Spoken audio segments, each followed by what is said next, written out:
پردہ کرنا ضروری ہے شریعت میں؟ ارے بولو نا ضروری ہے۔ آج ایک صحابیہ کا واقعہ بتاتا ہوں، اللہ کی قسم دعا کرو کہ اللہ ان کے نقش قدم ہم کو جنت عطا فرمائے۔ ہاں، جب پردے کی آیت نازل ہوئی نا قرآن میں تو وہ رات کا وقت تھا، مغرب کے بعد کا وقت تھا۔ حضرت جبرائیل علیہ السلام آیت لے کر آئے کہ عورتوں پر پردہ کرنا۔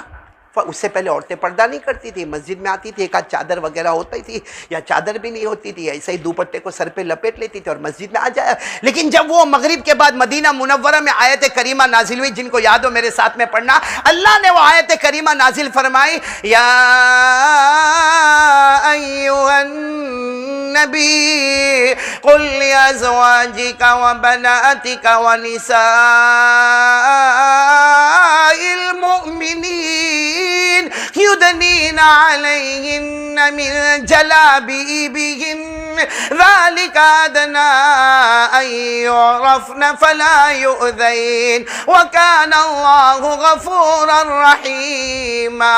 مغرب کے بعد یہ آیت کریمہ نازل ہوتی اور اللہ بھی کیسے شان سے نازل کرتا، اے نبی پہلے اپنی بیویوں کو کہو کہ پردہ کرے، اپنی بیٹیوں کو کہو کہ پردہ کرے۔ حالانکہ ہمارے نبی سے بیویوں سے بڑھ کر کوئی پاک دامن عورت دنیا میں نہیں ہو سکتی، ہماری ماں ہے، اور ہمارے نبی کی بیٹیوں سے بڑھ کر کوئی نہیں ہوگا، کیونکہ اللہ نے فرمایا ہمارے نبی کی بیویاں، اللہ تبارک و تعالیٰ نے فرمایا انما یرید اللہ لیذھب عنکم الرجس اہل البیت ویطہرکم تطہیرا۔ اللہ فرماتے نبی کے گھرانے کو تو میں نے مقدس بنایا، میں نے پاک بنایا، لیکن مغرب کے بعد وہ آیت کریمہ نازل ہوتی ہے، ہمارے نبی اپنی ازواج مطہرات، اپنی بنات طاہرات کو جمع کرتے اور کہتے ساری مسلمان عورتوں کو یہ پیغام پہنچا دو کہ اب پردہ فرض ہو گیا، چہرہ چھپانا فرض ہو گیا۔ اب معاملہ یہ ہوا کہ ایک عورت جو بیچاری کہیں دور سے آتی تھی مسجد میں، اس کو پتہ ہی نہیں کہ پردہ فرض ہو گیا۔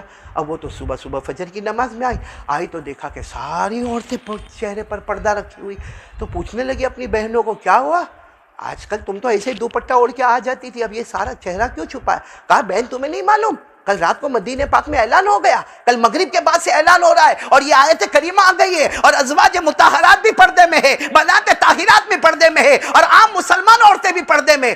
وہ عورت اپنے ساتھ ایک چھوٹا بچہ لے کر آئی تھی، چھوٹے بچے کو کہتی جا اپنے گھر سے بڑی چادر لے کر آ جا، اب میں نہیں جاؤں گی۔ اب وہ چھوٹا بچہ، بیچارہ چھوٹا بچہ، اور وہ زمانے میں لائٹ ٹیوب لائٹ نہیں تھی، وہ بیچارہ زمین پہ گرا، اب اس کو ہاتھ میں پاؤں میں کہیں چوٹ لگی، لیکن ماں نے کہا تھا وہ چادر لے کر آئی، اس عورت نے وہ چادر کو لے کر اپنے پورے چہرے پر اچھے طریقے سے لپیٹ لیا، اور اس کے بعد میں جو نماز پڑھنی تھی نماز پڑھ لی۔ اس کے بعد جب گھر گئی تو بچہ بھی زخمی تھا اور شوہر بڑا ناراض تھا۔ شوہر نے کہا ارے ایک آدھ نماز بغیر پردے کے پڑھ لیتی تو کیا ہوتا، ہم کو تو معلوم ہی نہیں تھا کہ پردے کا حکم نازل ہوا، ہم دور رہتے مدینے میں، ہم کو نہیں معلوم تھا، ہم قصوروار نہیں تھے، اگر ایک آدھ نماز بغیر پردے کے پڑھ لیتی تو نے چھوٹے بچے کو گھر بھیجا، اس کے پاؤں میں چوٹ لگی، اسے زخم آ گیا، اس عورت نے جواب دیا میرے بچے کی زخم جو لگا ہے وہ مجھے گوارا ہے، لیکن میرے نبی کا قانون ٹوٹے یہ مجھے گوارا نہیں۔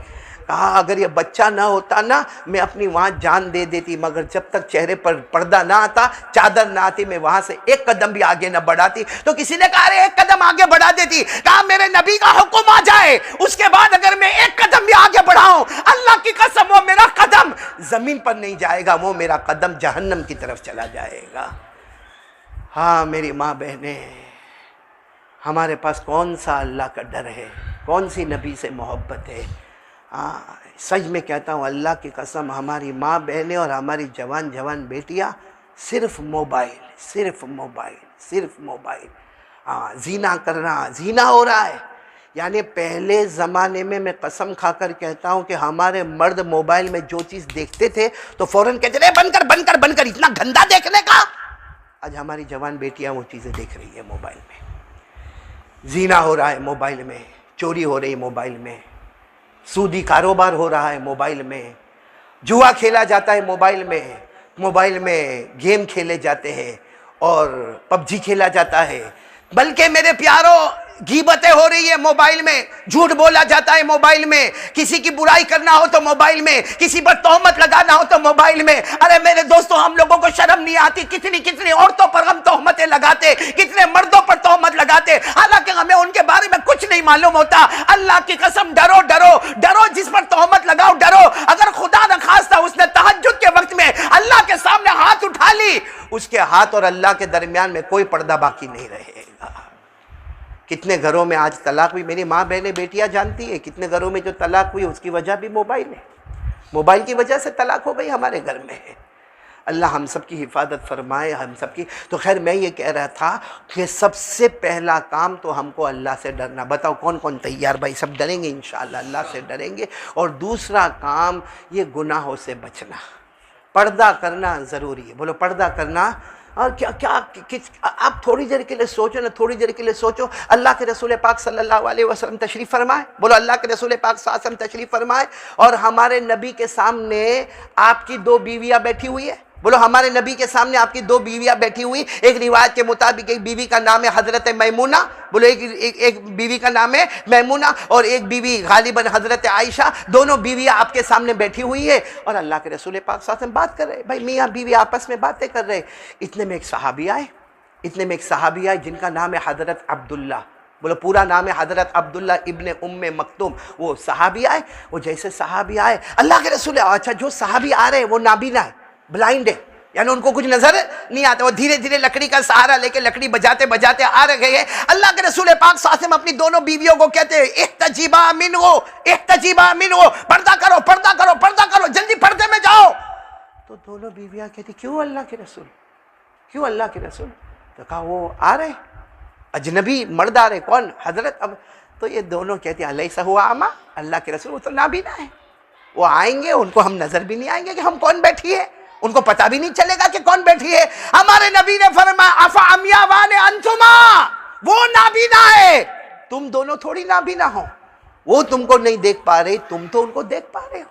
حالانکہ ازواج مطہرات، یہ کہہ کر ہمارے نبی نے امت کی عورتوں کو یہ سبق سکھایا، لیکن ہمارے ہاں تو جو فیشن ہے، اللہ اکبر اللہ اکبر۔ گھر میں عورت رہے گی نا، کیا نام بیٹا تمہارا؟ فرید بھائی، صحیح میں کہہ رہا ہوں، آپ سب لوگ میری گواہی دو گے، گھر میں عورت رہے گی تو میلا میلا وہ اس کا وہ کپڑا ہوگا، اور کبھی ادھر جا رہی کبھی ادھر کھانا پکا رہی ہے۔ شوہر آیا تو شوہر بھی آیا تو دیکھا تو پورے گھر میں بدبو پھیلی ہوئی، بیوی کو دیکھا تو بیوی کے کپڑے بھی اڑان توڑان جا رہے، اور یہی عورت کو بولو کل شادی میں جانا ہے،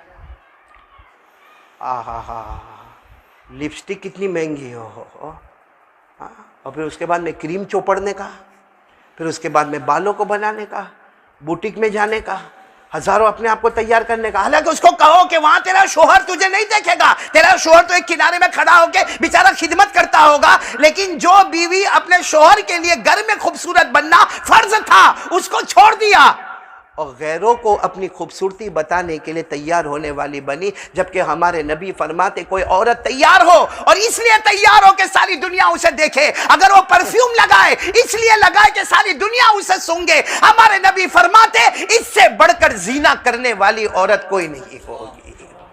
اگر آج ہم کسی کو رنڈی بولے، کسی کو ویشیا بولے، ہماری زبان پر اچھا سوٹ نہیں ہوتا، لیکن دیکھنے جاؤ تو ترجمہ وہی آ کر رک جاتا ہے۔ اللہ میری اور آپ کی حفاظت فرمائے۔ تو خیر سب سے بڑی چیز ہے اللہ کا ڈر۔ پھر ایک مرتبہ بولو بھائی، سب سے بڑی چیز ہے اللہ کا ڈر۔ میں بار بار کہہ رہا ہوں، اللہ کا ڈر ہو جائے نا۔ میں نے بیچ میں مولانا الیاس رحمۃ اللہ علیہ کا نام لیا، بھائی لیا تھا نا مولانا الیاس، کہ یہ دعوت و تبلیغ کا کام ہے نا، اس میں میرے کو بھی جڑنا ہے، آپ کو بھی جڑنا ہے، کیونکہ اصل چیز اللہ نے بہت سی امتیں پیدا کی، بولو اللہ نے بہت سی امتیں پیدا کی، لیکن جب ہماری امت کو پیدا کیا اللہ نے فرمایا اس سے اچھی کوئی امت نہیں ہے۔ ارے اللہ نے ہماری بہت تعریف کی، ہمارے نبی نے ایک مرتبہ ہمارے نبی صلی اللہ علیہ وسلم نے صحابہ کرام کو فرمایا میری امت بہت پیاری امت ہے، انتم الاولون وانتم الاخرون۔ ہمارے نبی نے فرمایا او میرے امتیوں، تم سب سے آگے ہو، تم سب سے پیچھے ہو۔ اب سارے صحابہ ایک دوسرے کا چہرہ دیکھنے لگے، کیونکہ جو آگے ہوگا وہ پیچھے نہیں ہوگا، جو پیچھے ہوگا وہ آگے نہیں ہوگا، اپوزٹ ہے۔ اور ہمارے نبی بار بار تم سب سے آگے ہو، تم سب سے پیچھے ہو. ایک صحابی کھڑے ہو گئے، اللہ کے رسول نہیں سمجھ میں آتا، اگر ہم آگے ہیں تو پیچھے نہیں ہوں گے، پیچھے ہیں تو آگے نہیں ہوں گے. ہمارے نبی نے مسکرا کر فرمایا تم پیچھے ہو کیونکہ ساری امت کے بعد میں تم آئے ہو، دنیا میں آنے میں تم پیچھے ہو اور جنت میں جانے میں تم سب سے آگے ہو. ہمارے نبی نے فرمایا اس ذات کی قسم جس کے قبضے میں محمد کی جان ہے، جب تک میری امت جنت میں داخل نہیں ہوگی وہاں تک کوئی امت جنت میں داخل نہیں ہو سکتی. تو ہم پہلے بھی، ہم آخر بھی، اور ہم کو بہترین امت کا پڑھو نا، کنتم خیر امہ، اللہ فرماتے تم سب سے بہترین امت. کیوں؟ اس کا جواب آ رہا ہے کیوں بہترین امت ہے. اخرجت للناس تأمرون بالمعروف وتنهون عن المنکر وتؤمنون باللہ. بھلائی کا حکم دینا، یہ ہم کیا کر رہے ہیں؟ یہ بھی دعوت و تبلیغ ہے. ایک مدرسے میں بیٹھنے والی اگر قرآن پاک پڑھاتی ہے، آج ہماری بیٹی کو کوئی قرآن پاک صحیح کراوے. اچھا بعض جگہوں پر یہ دیکھا جاتا ہے، معلوم نہیں کیا سپیڈ، کیا معاملہ، میرے کو نہیں سمجھنا ہے. کہیے وہ مدرسے میں جاؤ 6 مہینے میں قرآن ناظرہ ختم ہوگا، وہ مہینے میں جاؤ 7 مہینے میں حافظہ ہو جائے گی. بھائی قرآن پاک کو پڑھنا ہے، صحیح پڑھنا ہے، تجوید کے ساتھ پڑھنا ہے. حضرت عمر رضی اللہ تعالیٰ عنہ نے سورہ بقرہ یاد کی 12 سال میں. حضرت عبداللہ ابن عمر نے سورہ بقرہ یاد کی 8 سال میں. کیوں؟ کیونکہ قرآن کو سمجھا، سمجھے، سمجھائے اور قرآن کو آج میرے پیارے وہ تو معاف کرنا، ہم لوگ بھی یہاں بیٹھے، کتنے ایسے بیٹھے جن کی سورہ فاتحہ بھی صحیح نہیں ہوگی. آپ کو معلوم ہے مسجد نبوی میں ایک صحابی قرآن پڑھ رہے، دیکھو میں پڑھ رہا ہوں، وہ مسجد نبوی میں قرآن پڑھ رہے. کیسا قرآن پڑھ رہے سننا حافظ صاحب، دیکھنا کہاں غلطی ہو رہی ہے وہ دیکھنا. وہ صحابی قرآن پاک پڑھ رہے، انما الصدقات للفقراء والمساکین والعاملین علیہا.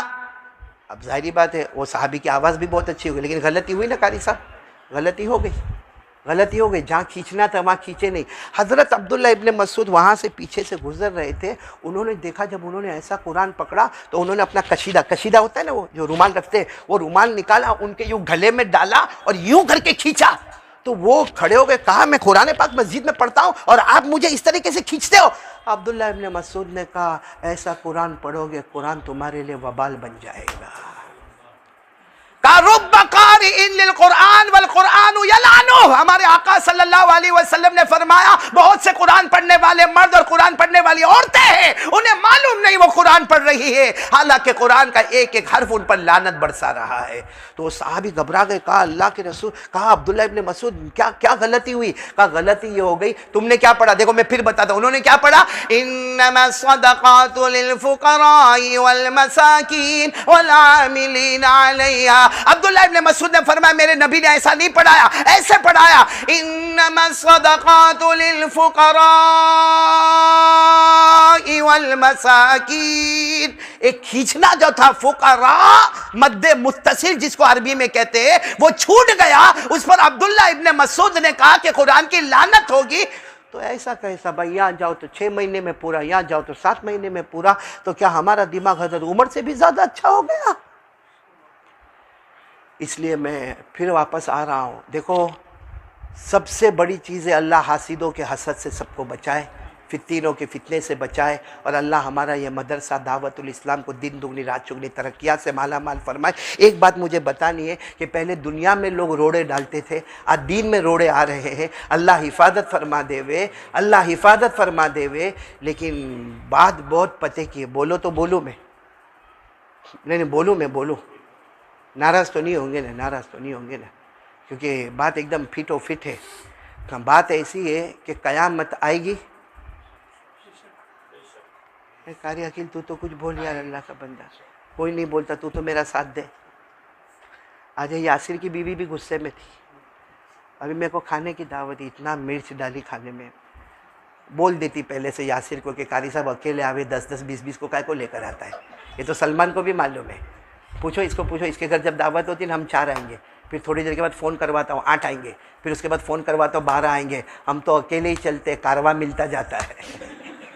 اور یہ میرے ساتھی ہے جو میرے مرید ہے نا، کیا نام بیٹا؟ فرید بھائی. دیکھو بتاؤ یہ مریدوں میں کسی پر میرے کو بھروسہ نہیں ہے. کیوں معلوم؟ ایک دن میں بیمار تھا، اور کھانے کی دعوت تھی. تو میں نے کہا بھائی میرے کو ایک کمرے میں آرام. مجھے ایسا لگا کہ شاید میرے مریدین بھی کہیں گے کہ جب حضرت نہیں کھاتے تو ہم کیسے کھائیں. میں نے وہاں کھڑکی میں سے دیکھا آستین چڑھا گیا، مزیدار کھا رہے. بعد میں نے کہا تم لوگ میرے بغیر کھا لیے؟ تو منہ لٹکا کے بولتے اب کیا کرے، سامنے والے نے کہا تو کھا لیا ہم نے. حاجی یاسر کی بیوی نے بھی چائے بنائی تو ایسی پتی ڈالی، کھانا بنائی تو ایسا مرچ ڈالی. بھائی پہلے سے یاسر بول دیا ہوتا کہ کھانے کی دعوت نہیں کرنا. خیر آپ لوگ تھوڑا ہنس لو کیونکہ بہت گرم ٹاپک پر آ رہا ہوں میں، بہت ہی گرم ٹاپک. اللہ میری اور آپ کی حفاظت فرمائے. قیامت آئے گی کہ نہیں؟ جلدی نہیں بولو، ٹائم ختم ہو رہا بھائی. قیامت آئے گی کہ نہیں آئے گی؟ آئے گی. اللہ نے فرمایا، پڑھو نا میرے ساتھ میں پڑھو نا، القاریعۃ ما القاریعۃ وما ادراک ما القاریعۃ. قیامت آئے گی اور کھٹکھٹا کر آئے گی. آپ کو معلوم ہے قیامت میں اللہ تعالیٰ نامہ اعمال دیں گے نا. نامہ اعمال کسی کو بولو سیدھے ہاتھ میں، کسی کو اچھا وہاں دیکھنا نہیں پڑے گا، پوچھنا نہیں پڑے گا. جیسا آج کل رپورٹ آتا ہے تو دیکھتے ہیں بھائی کیا لکھا، کیا لکھا. اللہ کہتے کچھ بھی کرنا نہیں پڑے گا، تیرے ہاتھ میں آئے گا، پتہ چل جائے گا تجھے کہاں پر جانا ہے. اللہ کہیں گے تو ہی دیکھ لے، تیرے نتیجے پر پہنچ جا. اللہ نے فرمایا وَنُخْرِجُ لَهُ يَوْمَ الْقِيَامَةِ كِتَابًا يَلْقَاهُ مَنشُورًا اقْرَأْ كِتَابَكَ كَفَىٰ بِنَفْسِكَ الْيَوْمَ عَلَيْكَ حَسِيبًا. اللہ فرماتے قیامت میں نامہ اعمال آئے گا، تیرے ہاتھ میں گرے گا، اپنے نتیجے پر پہنچ جانا. لیکن پھر میرے کو بولو کس کے دائیں ہاتھ میں آیا تو وہ بائیں ہاتھ میں آیا تو، لیکن ایک تیسرے ہاتھ میں بھی آئے گا. 3 ہاتھ میں نامہ اعمال گرے گا. سیدھا بولو، سیدھا جنتی. ساتھ میں بولتے جاؤ سیدھا. فَأَمَّا مَنْ أُوتِيَ كِتَابَهُ بِيَمِينِهِ فَسَوْفَ يُحَاسَبُ حِسَابًا يَسِيرًا. دعا کرو اللہ ہم کو یہ دے دے بھائی. سیدھے ہاتھ میں نامہ اعمال آ گیا جنتی. بائیں ہاتھ میں آیا چلا کے روئے گا، اتنا روئے گا یہ آنسو ختم ہوں گے، خون کے قطرے ٹپکتے ہوں گے. وَأَمَّا مَنْ أُوتِيَ كِتَابَهُ بِشِمَالِهِ فَيَقُولُ يَا لَيْتَنِي لَمْ أُوتَ كِتَابِيَهْ وَلَمْ أَدْرِ مَا حِسَابِيَهْ يَا لَيْتَهَا كَانَتِ الْقَاضِيَةَ. تو چلو سیدھے ہاتھ میں بولو جنتی، الٹے ہاتھ میں. لیکن حضرت عبداللہ ابن مسعود فرماتے ایک تیسرے ہاتھ میں بھی نامہ اعمال آئے گا. وہ کیسا آئے گا؟ فرشتہ جہنم کا لوہا لے کر آئے گا، گرم 3000 سال گرم کیا لوہا قیامت میں لائے گا. اور کچھ لوگ ہوں گے ان کے سینے پہ لوہا مارے گا، پائپ کی طرح لوہا ہوگا، یوں لے کے زور سے سینے پہ مارے گا، وہ لوہا آر پار ہو جائے گا. پھر وہ لوہے کو باہر نکالا جائے گا تو سینے میں اتنا بڑا سوراخ ہو گیا ہوگا. بھئی یہ سب کرنے والا کون؟ پھر وہی فرشتے آئیں گے، اس کے الٹے ہاتھ کو پکڑیں گے اور یہاں سے ڈالیں گے، یہاں سینے سے ڈالیں گے، وہاں پیٹھ کے پاس نکالیں گے اور وہیں پہ نامہ اعمال دے دیا جائے گا. جس کو میں نہیں کہتا، اللہ نے فرمایا. حافظ صاحب میرے ساتھ میں پڑھیں گے، قاری صاحب. وَأَمَّا مَنْ أُوتِيَ كِتَابَهُ وَرَاءَ ظَهْرِهِ فَسَوْفَ يَدْعُو ثُبُورًا وَيَصْلَىٰ سَعِيرًا. اللہ تبارک و تعالیٰ فرماتے وہ جہنم کا لوہا لایا جائے گا، آر پار سوراخ کیا جائے گا، اس کے الٹے ہاتھ کو پکڑا جائے گا، یہاں سینے میں سے ڈالا جائے گا، پیٹھ میں سے نکالا جائے گا. جب ہمارے نبی نے یہ فرمایا سارے صحابہ کانپ گئے. اللہ کے رسول یہ کون لوگ ہوں گے؟ فرمائے وہ لوگ ہوں گے جو لوگوں کو دین کی محنت سے روک رہے ہوں گے، اللہ کے راستے میں روک رہے ہوں گے، خود بھی نہیں کرتے ہوں گے، کسی کو چین سکون سے کرنے نہیں دیتے ہوں گے، خود بھی تعلیم نہیں کرتے ہوں گے، کسی اور کو تعلیم کرنے نہیں دیتے ہوں گے. دین کے معاملے میں روڑا جو بنتا ہوگا اس کو نامہ اعمال پیٹھ کے پیچھے دیا جائے گا.